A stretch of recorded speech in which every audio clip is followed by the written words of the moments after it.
Hello everyone, তোমরা সবাই কেমন আছো? আশা করি ভালো আছো। আমি এলিজা আর একটা ভিডিও নিয়ে চলে এসেছি। প্রচুর গরম পড়েছে, সেই জন্য সাজতে গুজতে একদমই ভালো লাগছে না। তাও একটু তো সাজতে হবে। দেখো, নর্মালি একটুখানি সেজেছি, তার মধ্যে মনটাও একটু খারাপ। তোমরা সবাই জানো আমার হাজব্যান্ড এখন আন্দামানে ওর ট্রান্সফার হয়ে গেছে, সেই জন্য ও নেই। ওকে ছাড়া কোথাও যায়নি সেভাবে। এই ফার্স্ট টাইম ওকে ছাড়া আমরা বিয়েবাড়িতে যাচ্ছি। দেখো, বিয়েবাড়িতেও আমরা পৌঁছে গেছি, খুব সুন্দরভাবে সাজানো ছিল। তারপরে চলো আজকের ব্রাইডকে দেখাই, আমার ভাগ্নিকে। খুব মিষ্টি একটা মেয়ে, খুব সুন্দর ওকে দেখতে লাগছে। সবাই ওকে আশীর্বাদ করো যেন সারা জীবন খুব ভালোভাবে যেন থাকতে পারে ওরা।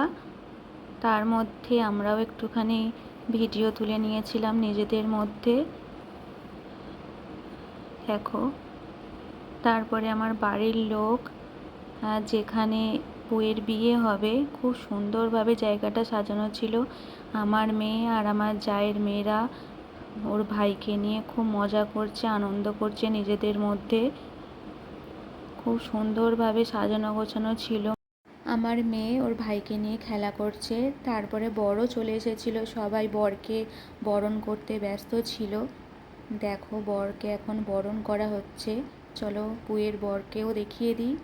এই হচ্ছে বউয়ের হাজব্যান্ড। কিছুক্ষণের মধ্যে বিয়েও হয়ে যাবে। তারপরে নানান ধরনের এখানে স্টার্টার, ফ্রুট জুস, অনেক ধরনের আইটেম ছিল। কফি, যে যেমন খাবে সেই ধরনের আইটেম ছিল। দেখো তোমরা। তারপরে আমরা চলে গেছিলাম মেন কোর্সে, ডিনারে। প্রচণ্ড গরম পড়েছিল, তার মধ্যে বাড়িও ফিরতে হবে, অনেকটা রাতও হয়ে গেছিলো। সেই জন্য আমরা তাড়াতাড়ি খাবারও খেতে বসে পড়েছিলাম। দেখো আজকের ডিনার, এই হচ্ছে মেনু কার্ড ছিল। আমরা একে একে খাবার পাতে পড়ে গেছিলো আর আমরা খাওয়াও শুরু করে দিয়েছিলাম। খুবই গরম ছিল। তোমরা খুব ভালোভাবে থেকো, এই গরমে প্রচুর পরিমাণে জল খেও।